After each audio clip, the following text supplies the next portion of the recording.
You can't sit with us. Mom said you're just a charity case. My 9-year-old granddaughter's words would echo in my mind for hours before she actually spoke them. But that morning, standing in my sun-drenched kitchen with a cup of chamomile tea cooling between my palms, I had no idea that Emily's birthday dinner would be the last time I'd let my family treat me like a checkbook with a heartbeat. I'm Donna Matthews, 68 years old, retired paralegal, widow for 10 years, mother to one son who I'm fairly certain has forgotten what I look like when I'm not holding a pen over my checkbook. The house was quiet. Too quiet. The kind of silence that settles into a 4-bedroom colonial when the man who filled it with laughter has been gone for a decade, and the son who grew up in it only comes back when he needs something. I'd learned to fill the emptiness with routine tea at 7 toast with strawberry jam, the morning news playing softly from the radio my late husband Jim installed in 1987. But today felt different. Today my chest felt tight in a way that had nothing to do with my blood pressure medication. I walked to my home office, Jim used to call it Donna's Command Center, and pulled open the bottom drawer of my oak desk. The red folder sat there like evidence at a crime scene. I'd labeled it Ryan and Carol in my neat paralegal handwriting 2 years ago when I first started keeping track. Inside receipts, bank statements, canceled checks. A graveyard of my retirement savings. $45,000 for their kitchen remodel because Carol said the granite was dated. 18 to 500s for Ryan's emergency when his bonus didn't come through. It came through. He'd spent it on a golf trip to Scottsdale. $30,000 pending transfer authorized yesterday for the down payment on a luxury SUV with heated seats and a panoramic sunroof. I ran my finger over the latest deposit slip, my reading glasses slipping down my nose. That $30,000 was supposed to be for my future care. For the day when I couldn't climb these stairs anymore, when I'd need someone to help me remember whether I'd taken my pills. Instead, it was about to become a car payment for a woman who'd once told her book club I was tragically unfashionable. I knew this because Emily had repeated it to me innocently while I was braiding her hair. Children don't lie. They just repeat what they hear at home. My phone buzzed. A text from Ryan. Mom just confirming transfer will clear by 9 a.m. tomorrow. Right dealership needs confirmation number.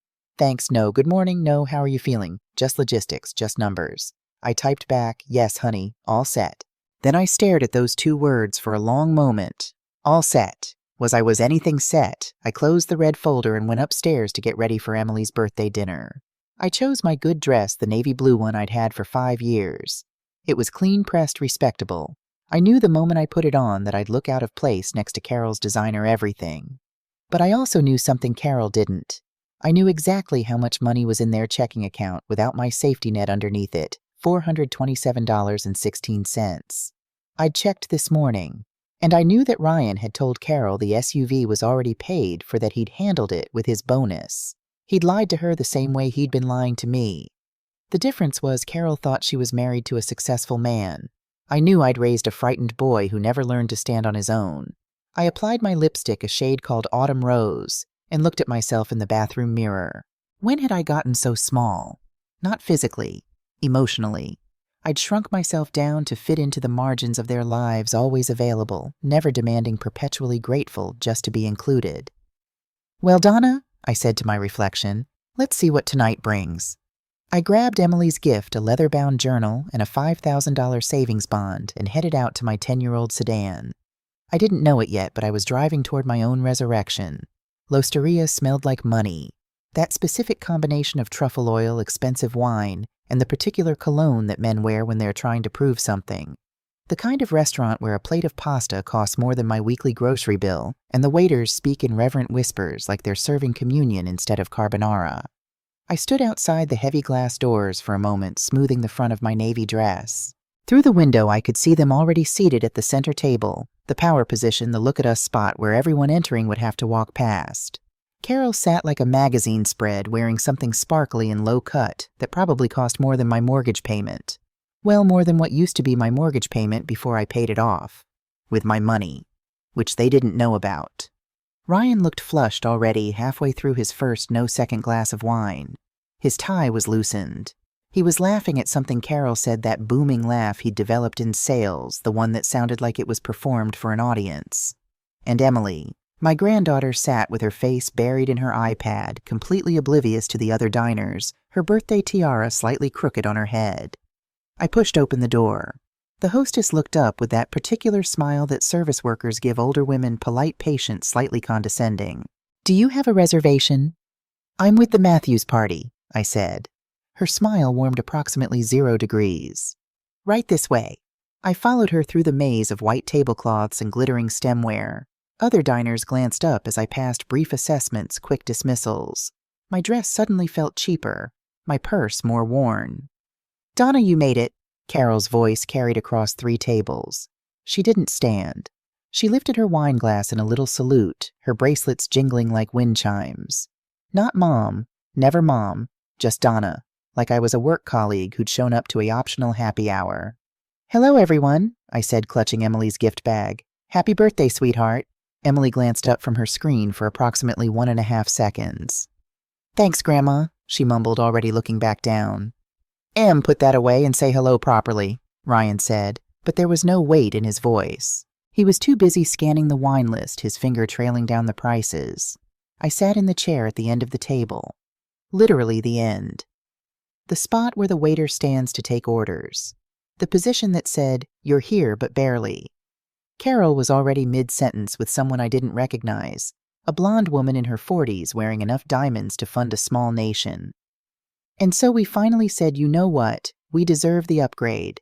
Life is too short to drive something basic." The blonde woman leaned in conspiratorially. "What did you get?" "The new Range Rover, top of the line, panoramic sunroof, heated and cooled seats, the massaging lumbar support." Carol ticked off features like she was reciting the Pledge of Allegiance. "It's being detailed right now. We pick it up tomorrow morning." My water glass stopped halfway to my lips.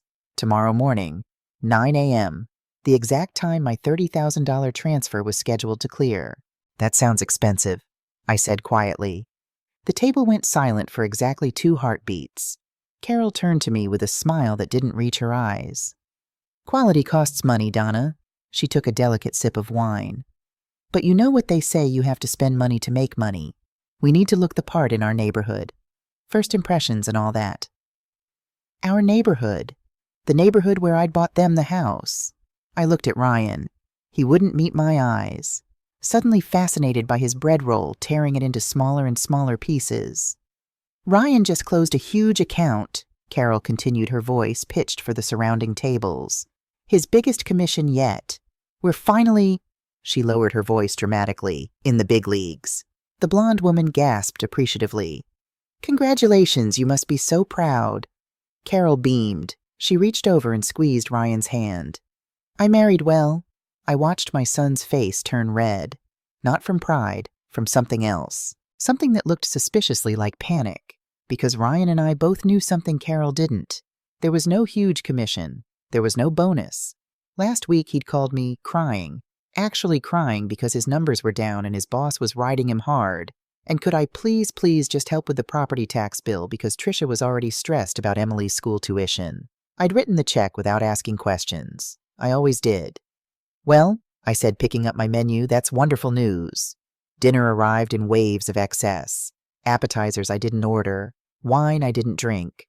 Ryan ordered the most expensive steak on the menu without looking at the price. Carol got the lobster tail. Emily pushed her pasta around her plate, still glued to her screen. And I sat at the end of the table eating my soup, watching my family perform wealth they didn't actually have. It was like watching a stage production of someone else's life. The conversation flowed around me, not with me. They discussed their vacation plans, Aspen at Christmas, the kitchen renovation they were planning, marble countertops, professional-grade appliances, the private school gala where Carol was chairing the silent auction committee. Not once did anyone ask how I was doing. Not once did anyone notice that I'd barely spoken. I was a warm body filling a seat, a checkmark on the included grandma box. And then I heard it. Carol leaning toward her blonde friend, her voice low, but not low enough. "Ryan's mother is just, well, she means well. But she's from a different generation, you know, very basic. Bless her heart." Bless her heart. The Southern woman's way of saying, "I pity this pathetic creature." The blonde friend glanced at me, then quickly away. I kept eating my soup. But something inside me, something that had been bending for 10 years, finally reached its breaking point. Emily ate her spaghetti like a raccoon attacking a garbage can.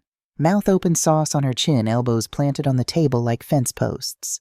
She smacked her lips between bites, the sound carrying to the neighboring tables. I'd raised 3 children. I'd taught them that table manners weren't about being fancy, they were about respecting the people around you. It was a habit I couldn't break, even after years of Carol subtly implying that my old-fashioned values were embarrassing. I leaned toward Emily, keeping my voice gentle.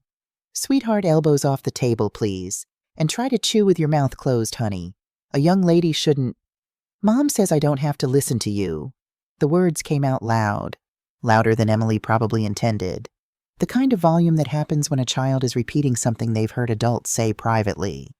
The tables around us went quiet. I could feel eyes turning toward our table like security cameras pivoting to record an incident. I felt my face heat up. "Excuse me." Emily set down her fork slowly. She looked at me with eyes that weren't a 9-year-old's eyes. They were Carol's eyes, calculating cold. "Mom says you're old-fashioned," Emily continued, her voice carrying across the restaurant, "and that you're just a charity case." The words hung in the air like smoke from a fire. Charity case. I gasped. Actually gasped, like someone had punched me in the stomach. I looked at Carol, waiting for her to scold her daughter, waiting for her to apologize, waiting for literally any indication that she was a mother who taught her child basic human decency. But Carol wasn't scolding. She was taking a slow sip of her wine, her eyes meeting mine over the rim of her glass. "And then I will never forget this," she shrugged.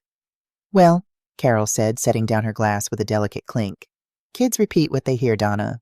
Her tone was light conversational, like we were discussing the weather. "Emily's just honest, no filter yet." She smiled. "It's actually kind of refreshing."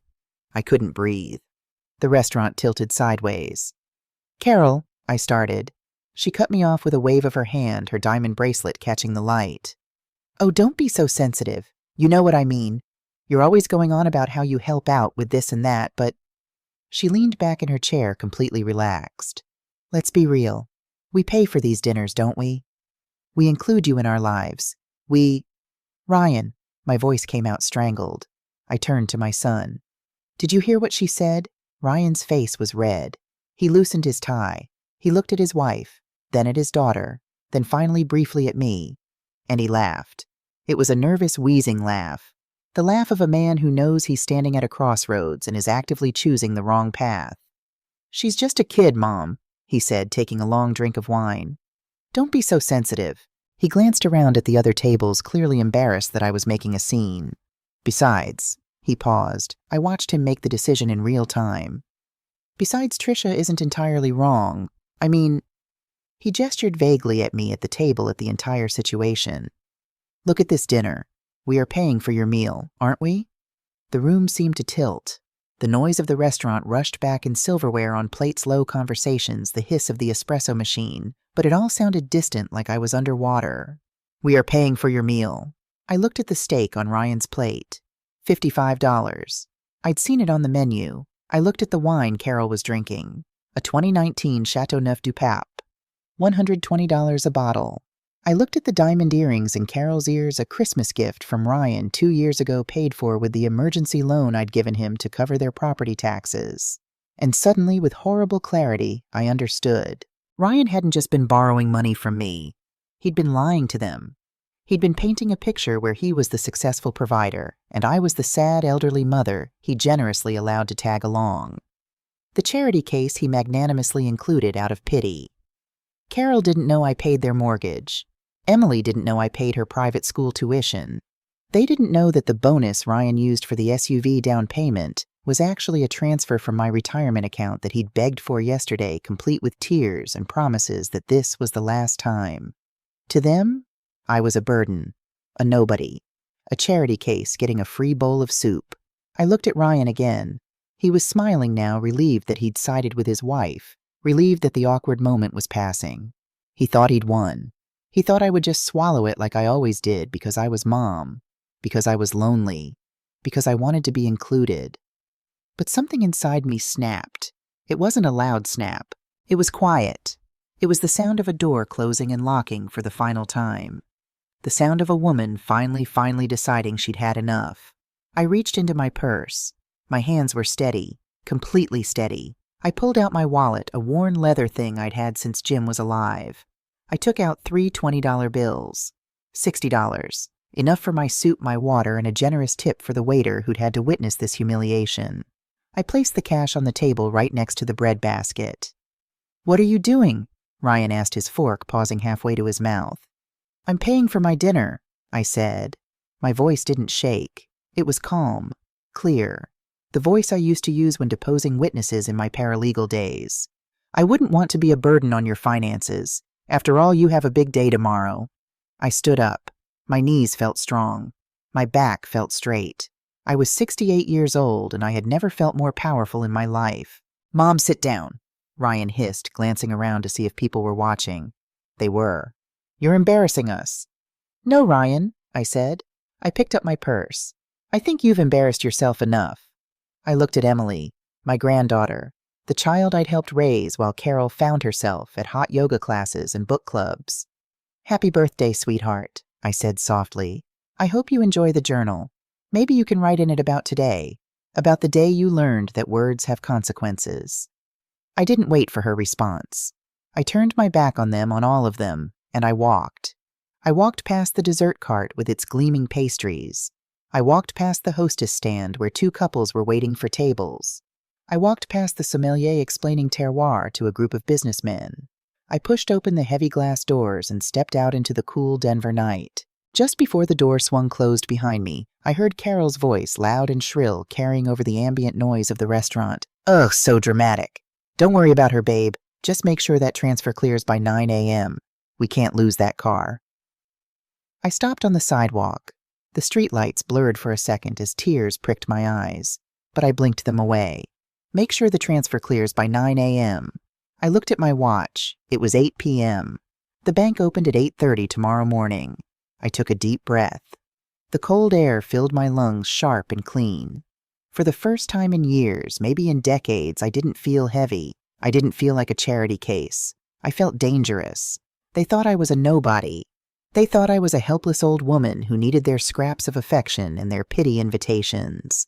They were about to find out that this nobody held the keys to their entire kingdom. I walked to my 10-year-old sedan parked modestly down the street. I got in, locked the doors, and sat there for a moment in the silence. By 9 a.m., I whispered to the empty car. I started the engine. I wasn't going home to cry. I wasn't going home to doubt myself. I was going home to prepare.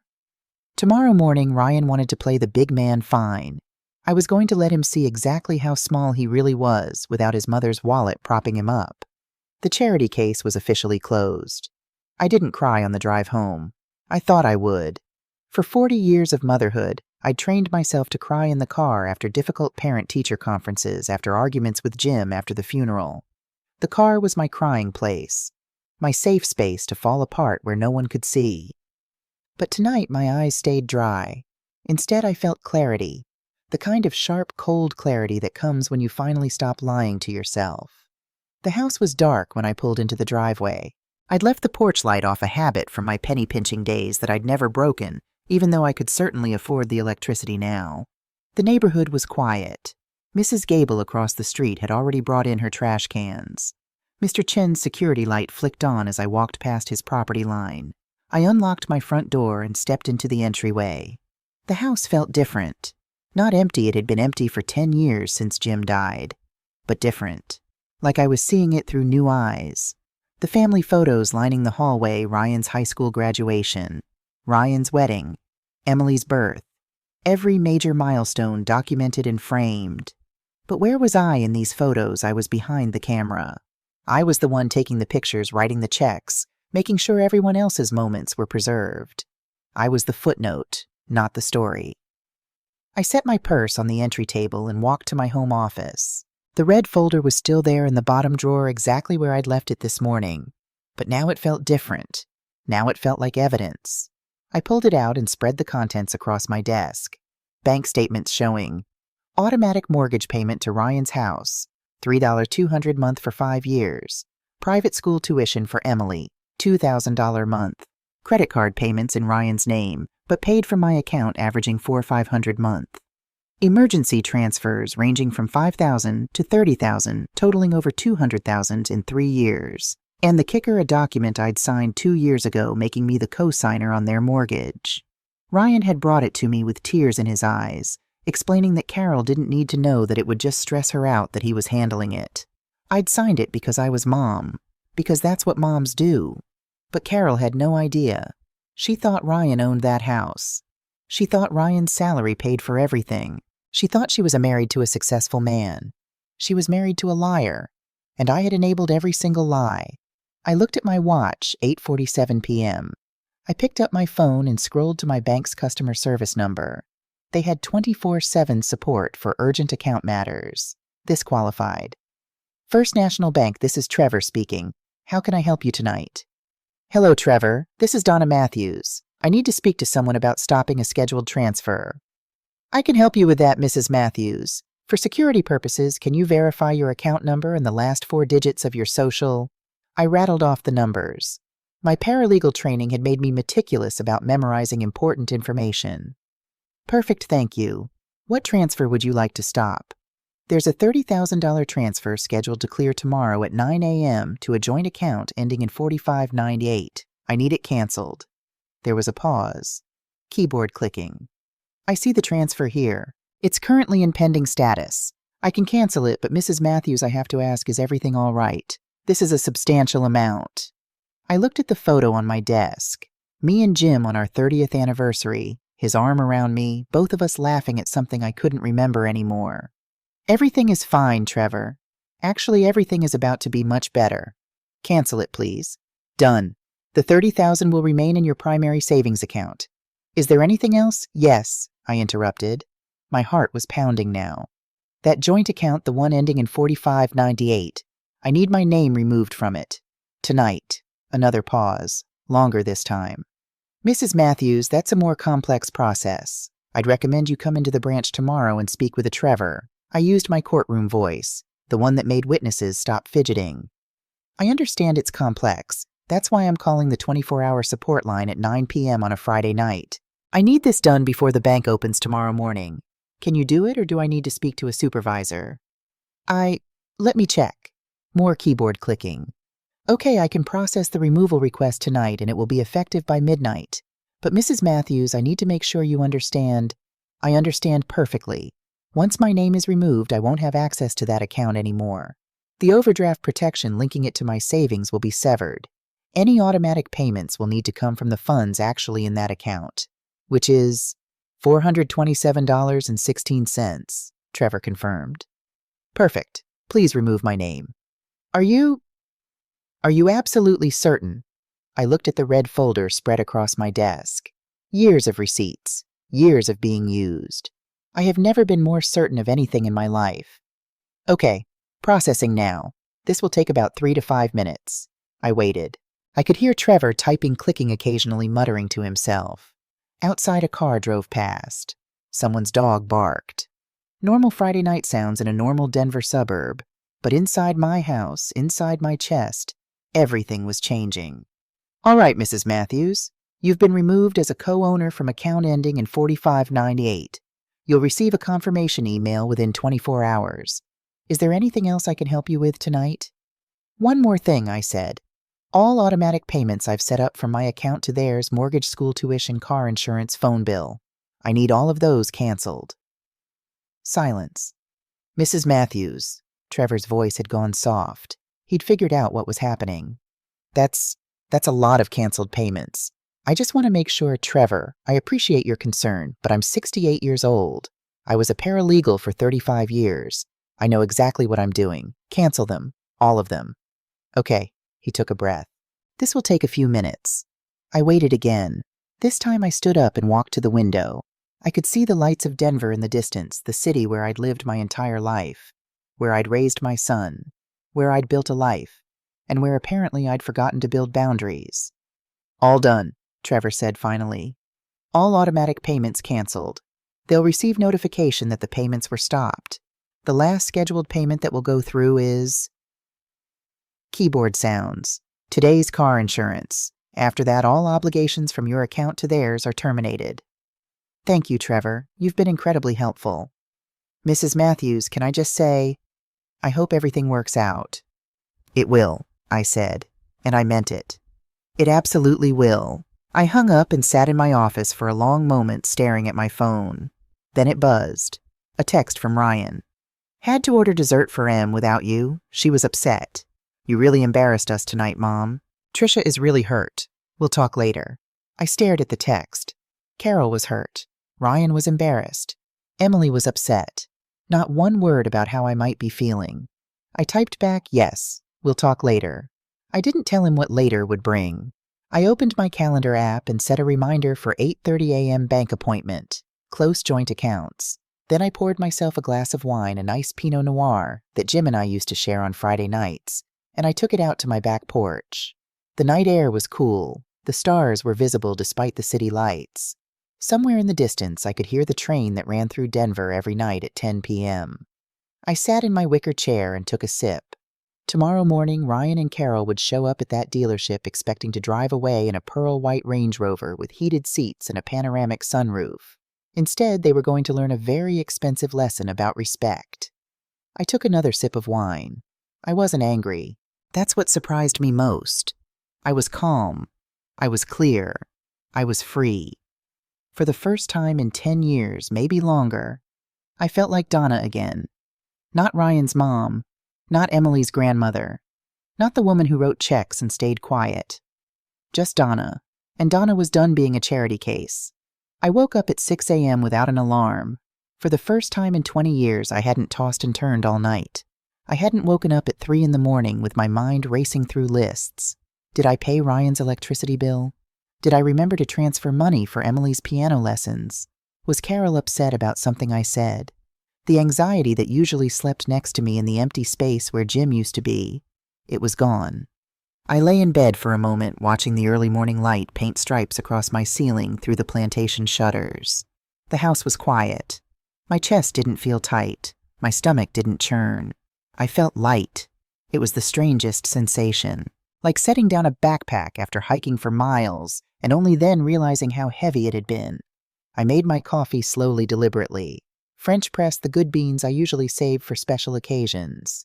Why was I saving them for whom I was 68 years old?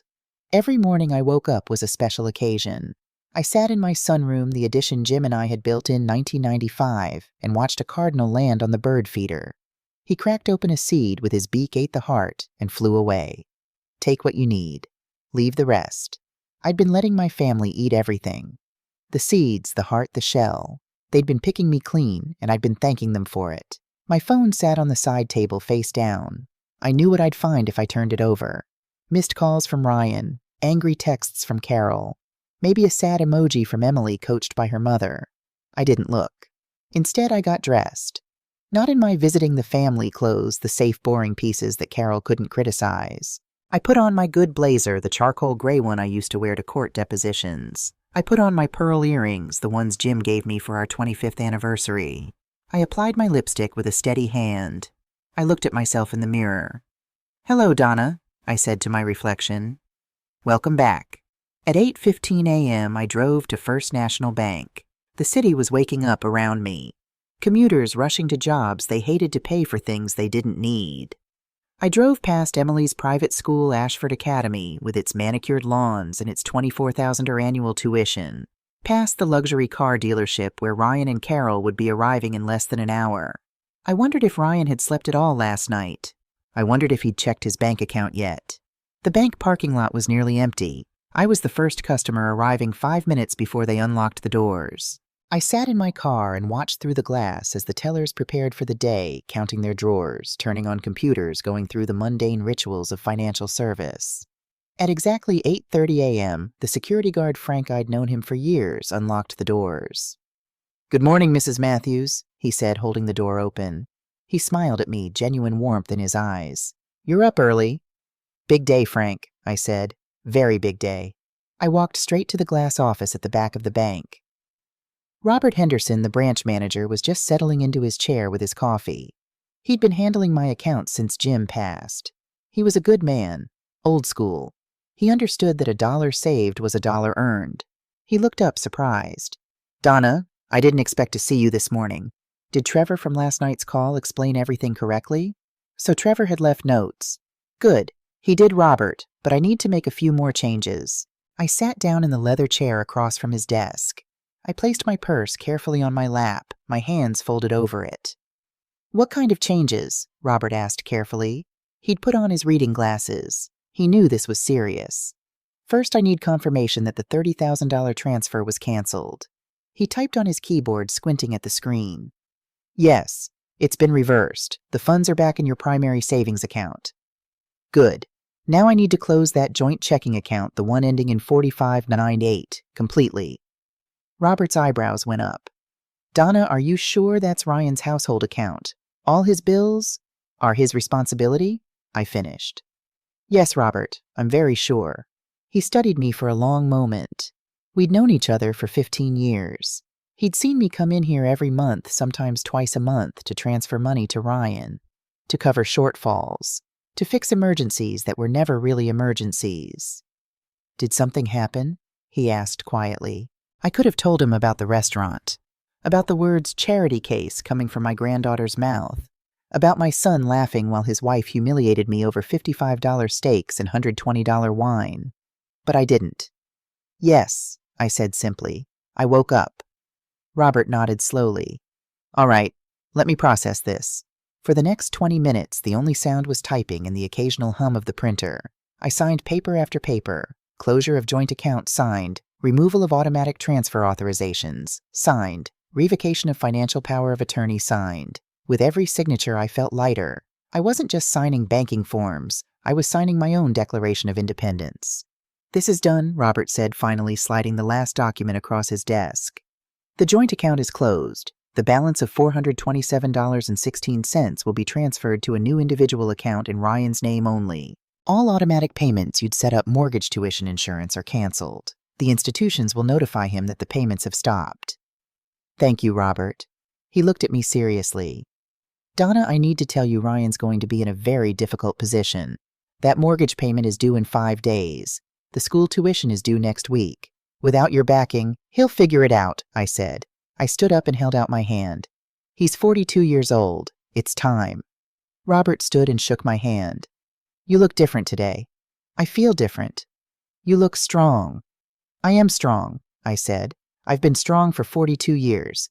I'm just done using that strength to prop up someone else." I walked out of the bank at 9:05 a.m. My phone was buzzing in my purse. I could feel it vibrating against my hip. I didn't look at it. Instead, I got in my car and drove to the grocery store. I needed birdseed. The cardinal was hungry. I was standing in this bulk foods aisle weighing out sunflower seeds when it happened. I didn't need to be at the dealership to know exactly what was unfolding. I'd played the scene in my mind 100 times during the drive over. But later, much later, I would get the full story. Partly from Gary, the dealership manager I'd known for years. Partly from Carol's sister, who heard it secondhand and couldn't resist calling me. And partly from the security footage that Gary showed me a week later over coffee, shaking his head in disbelief. 9:30 a.m., Mile High, Luxury Motors. Carol arrived first, pulling up in their dented 4-year-old Honda Accord. She was wearing oversized sunglasses despite the overcast Denver morning, carrying a venti latte from Starbucks and walking like she owned the place. The dealership was one of those glass-walled palaces where everything smelled like leather and possibility, where salespeople wore fitted suits and spoke in careful tones about investment vehicles and lifestyle upgrades. Gary met her at the door. "Mrs. Matthews, right on time. Your vehicle is ready." And there it was, a pearl-white Range Rover gleaming under the showroom lights like a jewelry store display. The price placard propped on the dashboard read $87,450. Carol actually squealed. She didn't wait for Ryan. She walked straight to the driver's seat, opened the door, and climbed in, running her hands over the leather steering wheel, adjusting the seat, checking her reflection in the rearview mirror. She took out her phone and snapped a selfie. I later saw it on her Instagram. "New ride, new life. Blessed beyond measure. Hashtag Range Rover Howard Living. My best life a boss babe." She posted it at 9:33 a.m. The loan still hadn't been funded. Ryan arrived at 9:35 a.m. already sweating despite the cool morning. He was tugging at his collar, that nervous tic he'd had since he was 12 years old. He walked directly to Gary's office, not even glancing at Carol, who was now taking a video of herself sitting in the driver's seat, pretending to drive. "Gary, hey, good morning." Ryan said, his voice too loud, too cheerful. Sorry we're a few minutes late. Traffic, you know how it is. No problem at all, Gary said, sitting down at his desk. Your wife is already getting acquainted with her new vehicle. Should we finalize the paperwork? Absolutely. Let's do it. Ryan sat down. His leg was bouncing. I knew that bounce. He'd done it before every test in high school, before his wedding, before every significant event where he was afraid of being exposed as unprepared. Gary pulled up the file on his computer. Okay, so we have the purchase agreement for the 2024 Range Rover Autobiography, total price $87,450. With your trade-in value of $4,500 on the Honda Accord, and the down payment of $30,000, your loan amount is $53,950. Monthly payments will be $987 for 60 months at 4.9% APR. Ryan nodded, not really listening. His phone was in his hand. He kept checking it, waiting for the confirmation text from the bank. I just need to verify that the down payment transferred, Gary said. He clicked a few keys. What bank was that coming from again? First National, Ryan said. It should have cleared at 9 a.m. My mom was handling the transfer. Gary typed, waited, frowned. I'm not seeing it yet. Sometimes these things take a few minutes. Do you want to give her a call? Ryan's face went pale. Yeah, let me just... He stood up, phone already at his ear. It rang, and went to voicemail. Hey, Mom, it's me. Just checking on that transfer. Call me back. He tried again. Voicemail. And again. Voicemail. She's not answering, Ryan said. He laughed nervously. That's weird. She's usually up early. No problem, Gary said. Why don't you try the bank directly? Get a confirmation number. Ryan nodded. He was sweating now, actual beads of sweat on his forehead. He called the bank, got transferred to customer service, verified his identity, and then I imagine his entire world stopped. I'm sorry, sir, but that account has been closed, as of midnight last night. What? Ryan's voice cracked. No, that's impossible. It's a joint account, my mother's account. She wouldn't... The account holder, Mrs. Donna Matthews, requested closure. The account has been terminated and all automatic transfers have been canceled. Ryan stood there, phone pressed to his ear mouth, opening and closing like a fish. Gary was watching him carefully now. Is there a problem, Ryan? No problem. Let me just... Ryan hung up and immediately called me again. Voicemail. He texted, Mom, I'm at the dealership. The finance guy is asking for the confirmation number. Transfer hasn't shown up yet. Send it now. Then Mom. Then seriously, this isn't funny. We're in a hurry. I was in the checkout line at the grocery store when these texts came through. I felt my phone buzz. I looked at the screen. I silenced it without reading them. The checkout girl, a young woman with purple hair and a nose ring, smiled at me. Find everything okay? I did, I said. I found exactly what I needed. Back at the dealership, Carol had finally realized something was wrong. She climbed out of the Range Rover and marched over to Gary's office, her heels clicking sharply on the polished floor. What's taking so long? She demanded. I want to get it detailed before lunch. I have a nail appointment at 2. There's a slight delay with the funding, Gary said carefully. What delay? Carol turned to Ryan. You said this was handled. You said the money was already transferred. It was supposed to be, Ryan said. His voice was thin, stretched. Mom was handling it. She's not answering her phone. Carol's eyes narrowed. What do you mean, Mom was handling it? And that's when it all started to unravel. The down payment, Gary said, looking between them. It was coming from a joint account with Ryan's mother, Donna Matthews, but that account was closed last night. Carol went very, very still. Ryan, she said slowly, why was the down payment coming from your mother's account? Ryan tugged at his collar. It's complicated. It was temporary. A bridge loan. I was going to pay her back when... When what? Carol's voice was rising. Other customers in the showroom were starting to look over. You told me you had a huge commission. You told me this was your money. It is my money. Technically. It's just... Try your debit card, Carol snapped. Just pay for it with the card. Ryan looked at Gary helplessly. We can try, Gary said. He pulled out the card reader. It needs to be a verified funds transfer for an amount this large, but we can attempt... Ryan handed over his debit card with shaking hands. Gary swiped it. The machine processed. Declined. Insufficient funds. That's impossible, Ryan whispered. There's overdraft protection.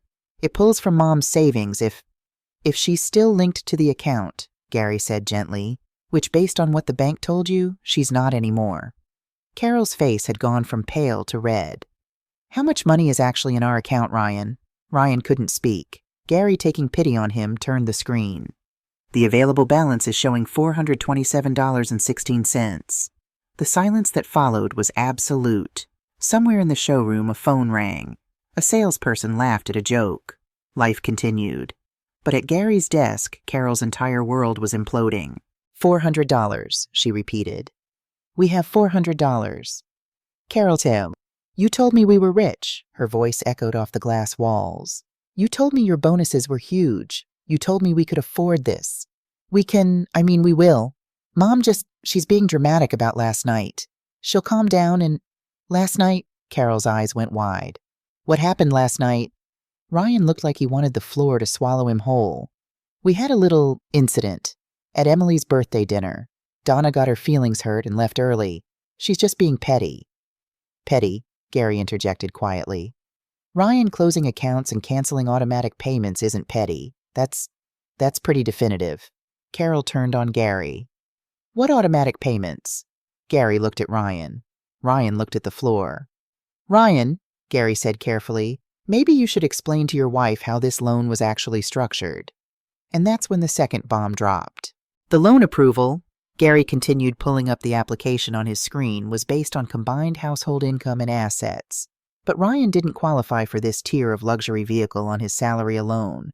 The debt-to-income ratio was too high. Carol was gripping the edge of the desk now. What are you saying? The loan was approved with a co-signer, someone with substantial assets and excellent credit to offset the risk. Gary turned the monitor so Carol could see. There in black and white, primary borrower Ryan Matthews, annual income $85,000, co-signer Donna Matthews, credit score 785, collateral, primary residence 2847 Elm Street. Carol stood up so fast her chair rolled backward and hit the wall. Your mother co-signed our house. Her voice was barely above a whisper. Ryan still wouldn't look at her. Ryan, look at me. Carol's voice was shaking. Does your mother own our house? She's on the deed, Ryan mumbled. As co-owner. It was the only way we could afford it. The mortgage payments come from her account. I was going to buy her out eventually when my career… When your career what? Carol screamed. When were you going to tell me? When were you going to tell me that everything, the house, the car, the school, all of it was being paid for by the woman I just spent a year calling a charity case? Other people in the dealership weren't even pretending not to watch anymore. Gary stood up. Folks, maybe we should continue this conversation in private. No, Carol said. She grabbed her purse. No, we're done. We're done with this car, we're done with this dealership, and Ryan, I swear to God… She stormed out. The glass door slammed behind her, hard enough that the whole wall shuddered. Ryan sat frozen in his chair. I'm sorry, Ryan, Gary said quietly. But without the down payment and without the co-signer, I can't approve this sale. You might want to look at something in a lower price range. Maybe a used Civic. We have some nice certified pre-owned vehicles that would fit your actual budget. Ryan didn't respond. He was staring at his phone at the string of unanswered texts to me. Finally, he stood up, walked out to the parking lot. Carol was already in the Honda Accord, sitting in the passenger seat, arms crossed, staring straight ahead. Ryan got in the driver's seat. They sat there for 5 full minutes without speaking. Then Carol said very quietly, "Drive." They pulled out of the luxury car dealership in their dented Honda Accord. Carol's Instagram post, the one with her sitting in the Range Rover, smiling blessed beyond measure, was still up. It would stay up for another 3 hours before she deleted it. But by then, 17 people had already screenshot it and shared it in the neighborhood Facebook group with the caption, "Didn't they just return that?" I was sitting on my porch with my tea when my phone finally stopped buzzing. I counted 47 missed calls from Ryan, 12 texts, 6 voicemails. I listened to the first voicemail, "Mom, what's going on?"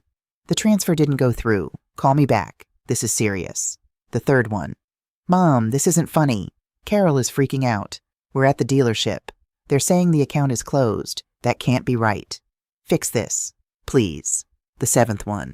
Fine, be that way, but you need to know that Trisha is really hurt. Emily is confused. You're tearing this family apart over a stupid comment a 9-year-old made. Grow up, Mom. Grow up. I deleted all the voicemails without listening to the rest. Then I opened my text messages and read Ryan's increasingly frantic messages. Mom, where is the money? The dealership says it's not there. Did you seriously close the account? This is insane. Call me now. Stop being petty about last night. Trisha says you're being manipulative. We have bills, Mom. What are we supposed to do? I read them all carefully. Every word. Then I typed my reply. Slowly. Deliberately. I wanted every word to be perfect. A charity case doesn't have $30,000 to give. I'm sure a successful man like you can handle his own bills. Ask your wife to pay for it. I read it 3 times. Made sure there were no typos. Then I pressed send. The message showed as delivered immediately. Then read 2 seconds later. I watched the 3 dots appear. Ryan was typing. The dots disappeared. Appeared again. Disappeared. My phone rang. Ryan calling. I silenced it. A text appeared instead. Mom, please. I'm sorry about last night. Carol is sorry. Emily is sorry. We messed up. Can we please talk about this? I didn't respond. Another text. You can't just cut us off. We have a mortgage. We have Emily's school. We have car insurance that just lapsed because you canceled the payment. Do you know what happens if I get pulled over without insurance? I could lose my license. I took a sip of my tea. It was still warm. Mom, I'm begging you. We'll apologize. Whatever you want, just please turn the payments back on. I have $400 in my account. $400. What am I supposed to do with that? I set my phone face down on the table and watched the cardinal return to my bird feeder. He ate, he sang, he flew away. He didn't need me to take care of him. He just needed me to provide the opportunity, and then he took care of himself. I picked up my phone and blocked Ryan's number, then Carol's. Then I went inside to make myself lunch. For the first time in 10 years, I was hungry. The first 3 days after the dealership incident, I didn't hear from Ryan or Carol. That silence was almost worse than the angry texts had been. I kept my phone charged and nearby, half expecting a late-night call, a tearful apology, or even an angry voicemail. But nothing came. The silence stretched out like an empty highway. I found out later through Mrs. Gable, the neighborhood gossip who saw everything from her porch across the street, that Ryan and Carol had checked into a hotel that first night. Not the Ritz-Carlton, not even a nice chain hotel. They'd driven to a budget inn off Highway 70, the kind of place where you pay by the night and don't look too closely at the carpet. But I didn't know that on day 1. I only knew the silence. I used that silence to rediscover my house. I walked through rooms I hadn't really seen in years. The guest bedroom where Ryan used to sleep when he visited before he stopped visiting and only called when he needed money. I stripped the bed and washed the sheets, not because they were dirty, but because I wanted to erase the expectation that this room was his. I cleaned out the garage. Boxes of Ryan's old trophies from high school baseball. His college textbooks that I'd kept just in case. Emily's baby clothes that Carol had stored here and never retrieved. I loaded it all into my car and drove it to Goodwill. Spring cleaning, the donation attendant asked cheerfully. Something like that, I said. More like autumn cleaning, getting rid of dead weight. On day 4, I went to the DMV and updated my emergency contact information. For 10 years, it had been Ryan's number. I changed it to my friend Margaret's, a woman I'd worked with for 20 years and then slowly lost touch with after I retired because all my time went to helping Ryan. I called Margaret that night. Donna Matthews. She answered, her voice warm with surprise. I thought you'd fallen off the face of the earth. Just climbed back on, I said. Are you free for lunch this week? We met at a little cafe downtown on day 6.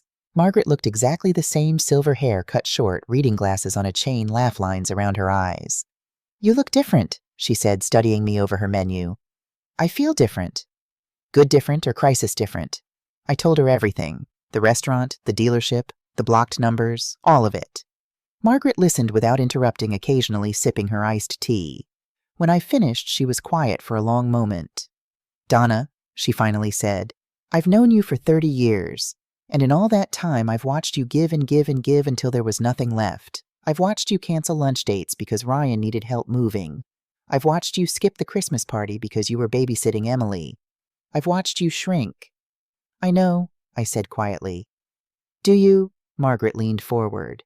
"Because I need to tell you something and I need you to really hear it." I nodded. "You didn't just enable Ryan. You taught him that your value was in your wallet. You taught him that love means sacrifice without boundaries. And worst of all," she paused, her eyes kind but firm, "you taught yourself that you didn't matter unless you were useful." The words hit me like cold water. "I loved him," I whispered. "I know you did. I know you do. But Donna, love without boundaries isn't love.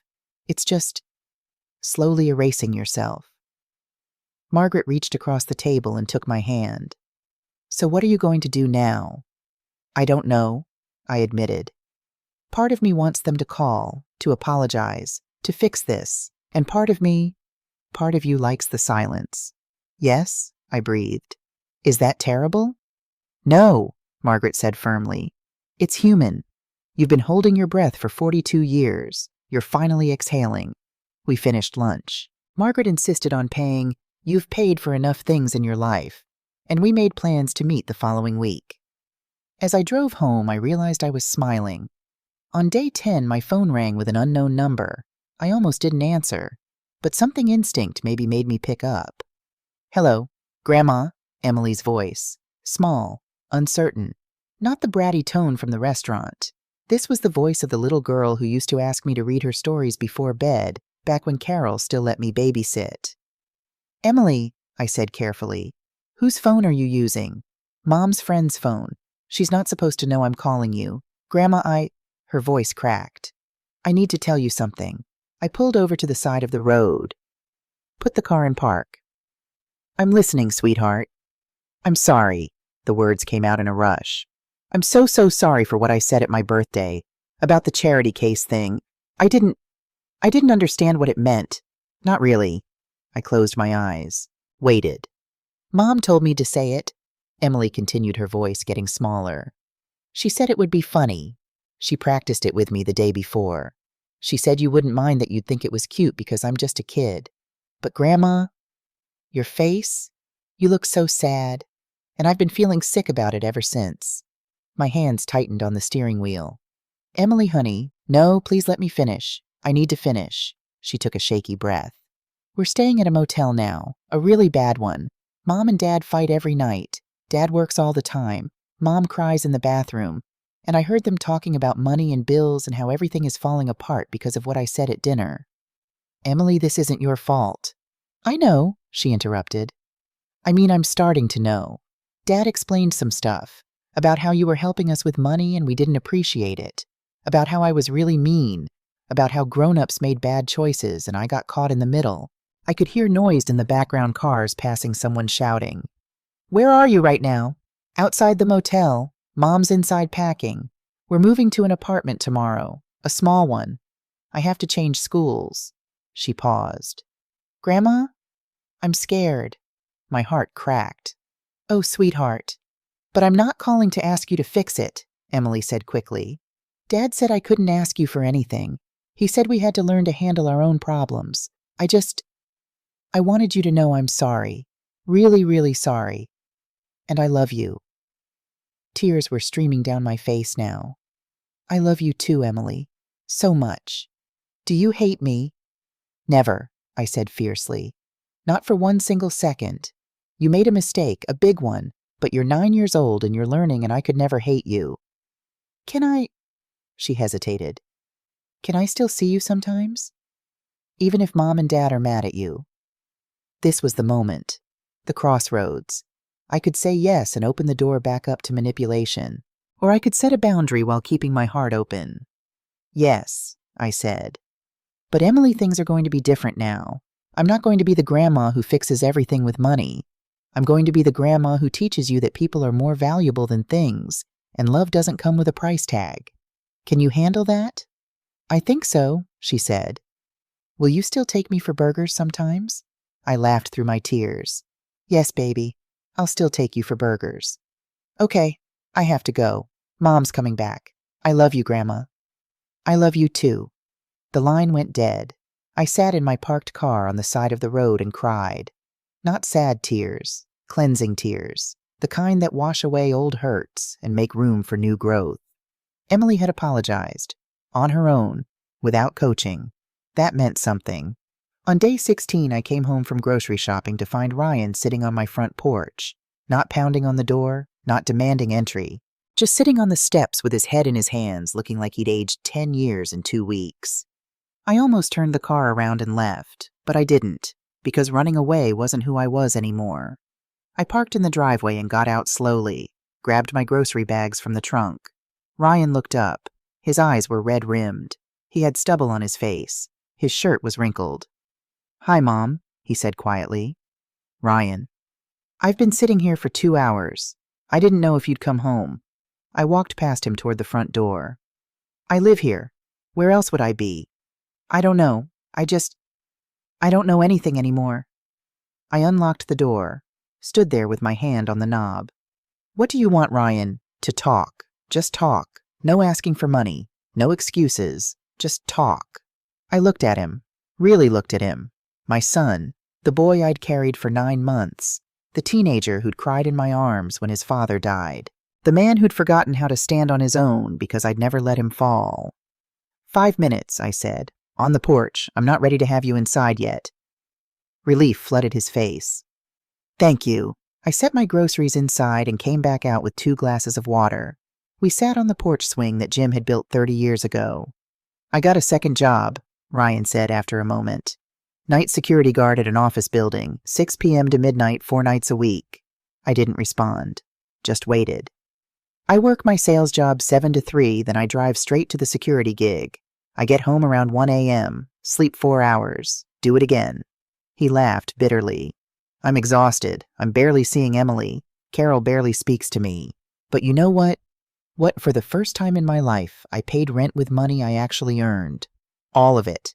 Every dollar came from me." His voice cracked. "It was $1,200 for a 2-bedroom apartment in Lakewood. It's not fancy. The carpet's stained. The neighbors are loud, but it's ours. We paid for it." I took a sip of water. "That must feel good," I said carefully. "It feels terrifying," he admitted. "Every bill that comes in, I panic. Every time Emily needs something for school, my chest gets tight. I'm learning to budget, to choose between things, to tell my daughter, no, we can't afford that right now. That's called being an adult, Ryan." "I know." He turned to look at me. "I know that now. Mom, I need to tell you something, and I need you to let me finish." I nodded. "I humiliated you at that restaurant because I was jealous of you." I blinked. "What an... You were always so strong. After Dad died, you just kept going. You worked. You provided. You never fell apart. And I felt so small next to that. So useless." He wiped his eyes. "When Carol and I got married, I wanted to feel like the man of the house, the provider, the one in control. But I couldn't do it on my own. So I lied. I told her my bonuses were huge. I told her I was successful. I let her believe we were rich. With my money. With your money," he agreed. "And every time you wrote a check, I hated myself a little more. Because I needed it. But needing it made me feel weak. So I convinced myself you owed it to me. That you wanted to help. That it was your job as my mother." The porch swing creaked as we rocked gently. "And when Emily called you a charity case, I laughed because for 1 second it flipped the script. It made you the weak one, and me the strong one. And I wanted that feeling so badly that I threw you under the bus to get it." I sat with his words. They hurt, but they were also true. "I enabled it," I said quietly. "Every check I wrote taught you that you didn't have to try, that Mom would always bail you out." "You did," Ryan agreed. "But Mom, you didn't make me lie to Carol. You didn't make me spend money I didn't have. You didn't make me lazy and entitled and cruel. I did that all by myself." We sat in silence for a long moment. "I don't know how to fix this," Ryan finally said. "I don't know if I can fix this." "You can't," I said, and he said. "Not with me. Not yet." His face fell. "But I continued, "you can fix yourself. You can be the man you're becoming right now, the one who works 2 jobs and pays his own rent and teaches his daughter about real values instead of fake status. Will you ever forgive me? I already have, I said, and I meant it. But Ryan, forgiveness doesn't mean going back to how things were. It means accepting what happened and moving forward differently. So, what does that mean? For us, I stood up, it means you keep showing up, you keep working, you keep being a real father to Emily, and maybe in time we'll build a new relationship, one based on respect instead of money. Ryan stood too. He looked like he wanted to hug me. I held up a hand. Not yet. I'm not ready yet. He nodded, wiped his eyes. Okay, I understand. But Ryan, yeah, I'm proud of you for getting that second job. His face crumpled. He turned away quickly, but I saw the tears. He walked down the porch steps, got into his dented Honda, and drove away. I went inside and cried into my dish towel for 10 minutes. Then I put away my groceries and made myself dinner. Progress wasn't linear. Healing wasn't clean. But we were trying. The law office of Richard Davis smelled like leather and old books. I'd chosen him specifically because he'd handled Jim's estate and knew my family history. Are you sure about this meeting? Richard asked when I'd called to set it up. You don't owe them an explanation, Donna. I know, I'd said, but I owe myself closure. Now sitting in his conference room with the mountain view stretched out behind us, I waited. Richard sat at the head of the table papers organized in neat stacks. I sat to his right, my hands folded calmly in my lap. At 10 a.m. exactly, the door opened. Ryan entered first. He looked thinner, tired, but there was something different in his posture, less arrogance, more weight. The weight of actual responsibility. Carol followed, and I almost didn't recognize her. Gone were the designer clothes. She was wearing black slacks from Target. I recognized them because I had the same pair and a simple blouse. Her hair had dark roots showing about an inch of reality creeping into her blonde fantasy. Her face looked tired, but somehow more real. Emily wasn't with them. Good. This wasn't for her ears. Hello, Donna, Carol said quietly. Not defensive, just tired. Carol, Ryan, they sat across from us. Richard slid 2 folders across the table. This meeting is to discuss the disposition of the property at 2847 Elm Street and to finalize the separation of financial assets, Richard began formally. Carol's head snapped up. You're selling the house. I already did, I said calmly. Closed last week. Cash sale to an investor. The color drained from Carol's face. But that's Emily's childhood home. That's my house. I interrupted, my voice steady. My name was on the deed. My money paid the mortgage for 5 years. And you never knew because Ryan lied to you. Carol's eyes flicked to Ryan. He was staring at the table.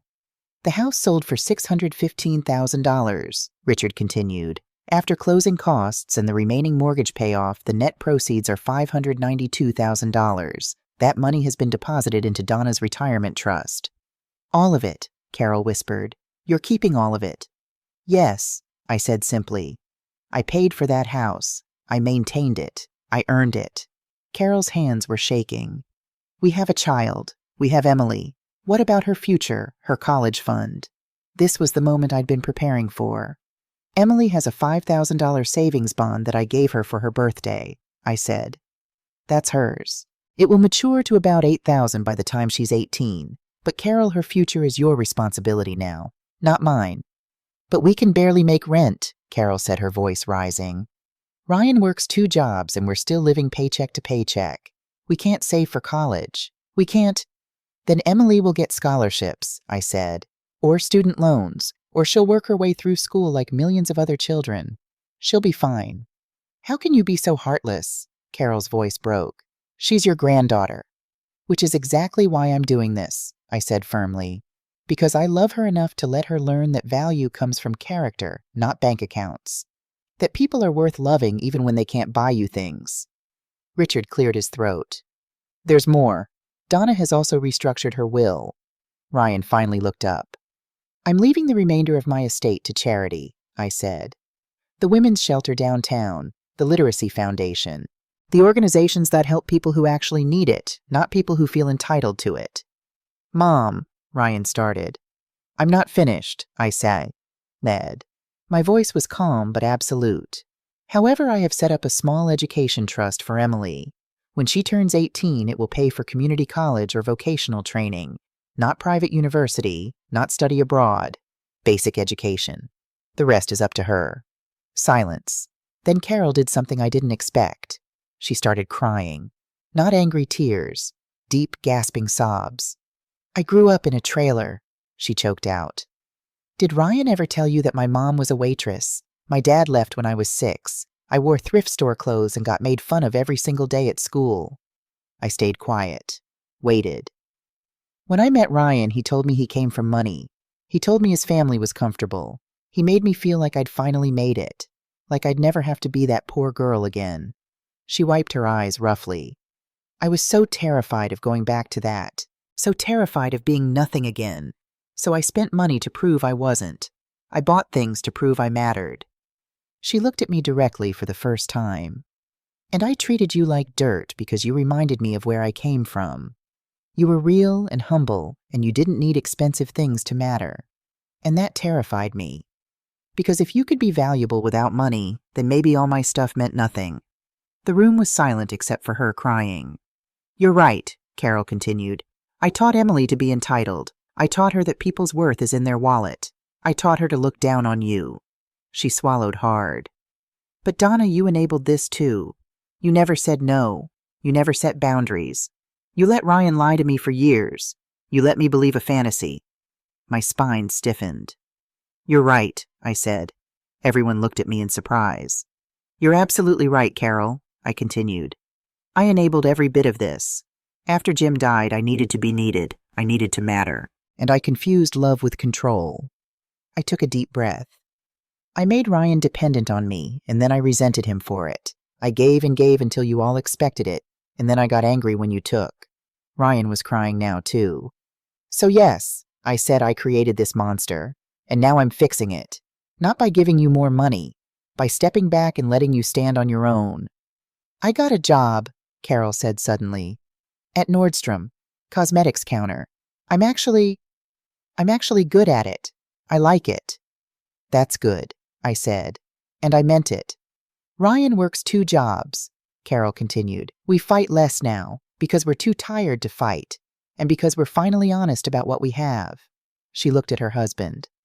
I was so angry at him for lying, but I'm angrier at myself for never asking questions, for never wanting to see the truth. Richard slid another document across the table. This is the final separation of assets, he said. Donna is no longer responsible for any of your debts or obligations. All accounts are separate. All automatic payments are terminated. You are financially speaking completely independent. Ryan picked up the paper with shaking hands. He looked at me. Is this really it? He asked. Are we really done? Financially, yes, I said. Emotionally, that's up to you. What does that mean? I stood up, gathered my purse. It means you show up, not with your hand out. Just show up. Call me on Sundays, not to ask for money, just to talk about the weather. Bring Emily over for burgers once a month. Let me be her grandmother, not her ATM. And if we do that, Ryan asked, hope creeping into his voice. Then maybe, I said carefully, we can build something real, not the fantasy we had before, but something honest, something that doesn't require me to erase myself to make you comfortable. Carol stood up too. She looked at me, hesitated, then spoke. I don't know if I can be the person you want me to be, she said honestly. I don't want you to be anyone but yourself, I replied. Just maybe a version of yourself that doesn't measure worth in square footage and car brands. She nodded slowly. I walked toward the door, stopped, turned back. One more thing, I said. Emily called me 2 weeks ago. She apologized. On her own. That tells me there's hope. She loves you, Ryan said quietly. She talks about you all the time. I love her too, I said.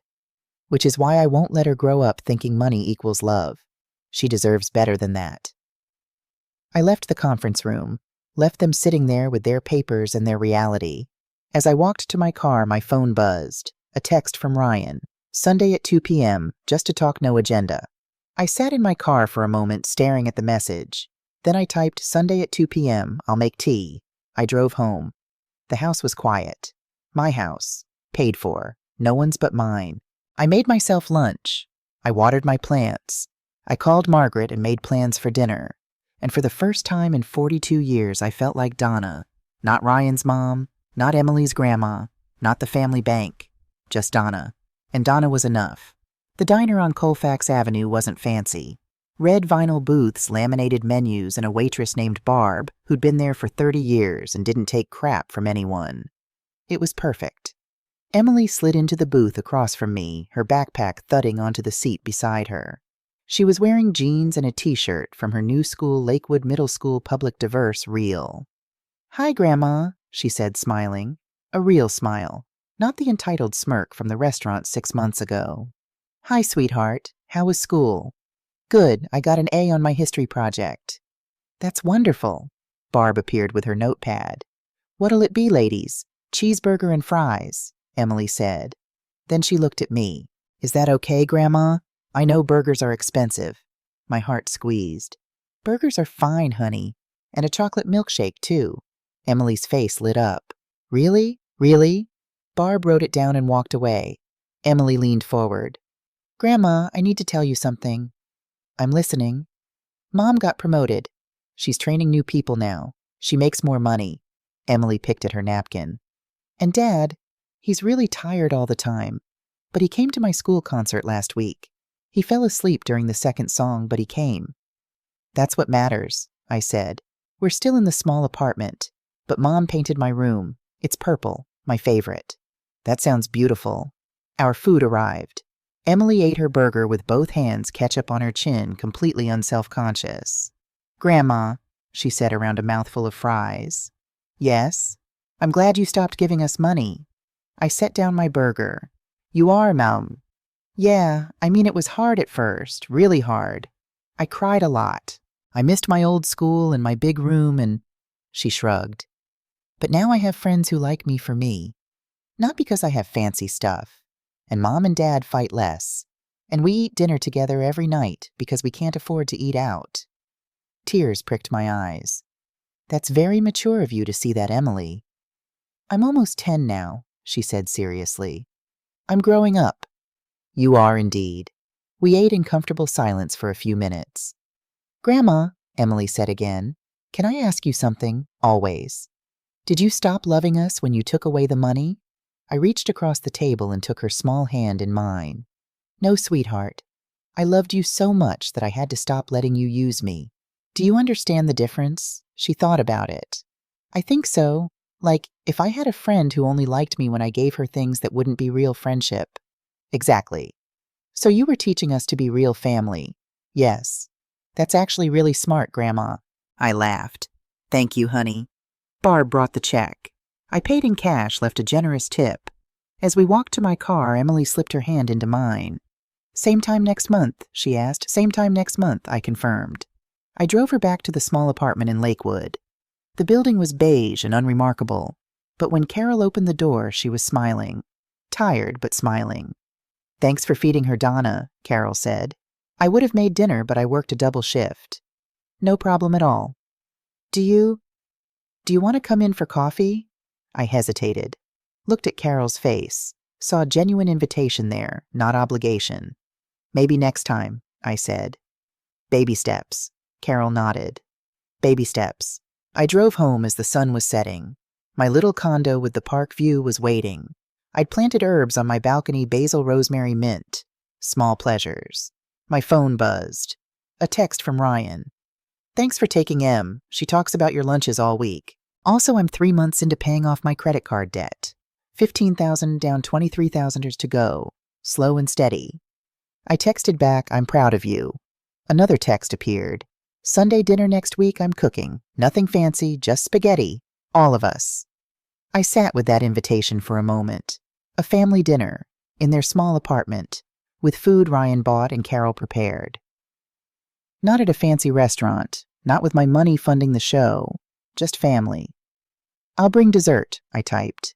I set my phone down and looked at my savings account balance on my banking app, SOP. The number was healthy, growing, mine. But more than that, I looked at my calendar. Lunch with Margaret on Wednesday. Book club on Thursday, I joined one paid volunteer shift at the women's shelter on Saturday. My life wasn't empty without being Ryan's ATM. It was full. I poured myself a glass of wine and stepped onto my balcony. The Denver skyline glittered in the distance. The air smelled like autumn crisp, clean new. I raised my glass to the empty air. "Here's to you, Jim," I whispered. I finally learned that lesson you kept trying to teach me. Love doesn't mean erasing yourself. It means standing strong so others can learn to stand too. The wind rustled the basil plant. I took a sip. Somewhere across town, Ryan was probably falling asleep on his couch after his security shift. Carol was probably counting tips from her double shift.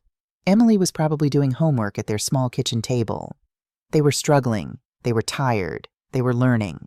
And I wasn't saving them. I was letting them save themselves. That was the greatest gift I could give. Not money, not rescue, not erasure of consequences, but space and boundaries and the dignity of standing on their own. I finished my wine and went inside. Tomorrow I would call Margaret and plan our weekend trip to the mountains. Tomorrow I would donate another $1,000 to the women's shelter. Tomorrow I would be Donna, just Donna, and that would be enough. Because for the first time in my life, I understood I wasn't just a chapter in someone else's story. I was the author of my own. And I was still writing.